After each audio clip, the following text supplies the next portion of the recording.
టాలీవుడ్ లో రీమేక్లతో చాలా పెద్ద పెద్ద సక్సెస్ లు చూసిన హీరో విక్టరీ వెంకటేష్. గత కొన్నేళ్లలో తెలుగులో రీమేక్ల సక్సెస్ రేట్ తగ్గినా సరే వెంకీ మాత్రం ఆ బాటను వదలట్లేదు. తరచుగా రీమేక్స్ చేస్తూనే ఉన్నాడు. వెంకీ కొత్త సినిమా గురు కూడా రీమేక్ అన్న సంగతి తెలిసిందే. తమిళ, హిందీ భాషల్లో విజయవంతమైన ఇరుదు సుట్రు సాలా ఖడూస్ చిత్రాన్ని ఒరిజినల్ డైరెక్టర్ అయిన తెలుగమ్మాయి సుధా కొంగరానే తెలుగులోకి రీమేక్ చేస్తుంది.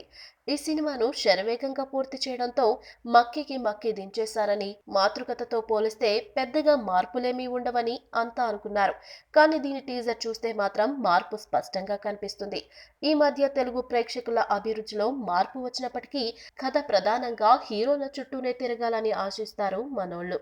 ఇది దృష్టిలో ఉంచుకునే గురువు కథను కూడా వెంకీ చుట్టూనే తిప్పినట్లుగా కనిపిస్తుంది.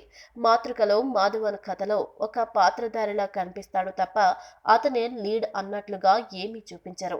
ఆ సినిమా ట్రైలర్ చూసినా ఆ సంగతి అర్థమవుతుంది. కానీ గురు సినిమాకు సంబంధించి ఇప్పటిదాకా వచ్చిన 2 టీజర్లు చూస్తే ఇందులో వెంకీని బాగా హైలైట్ చేసే ప్రయత్నం జరిగిందని, రితిక పాత్రను కొంచెం తగ్గించారని అర్థమవుతుంది.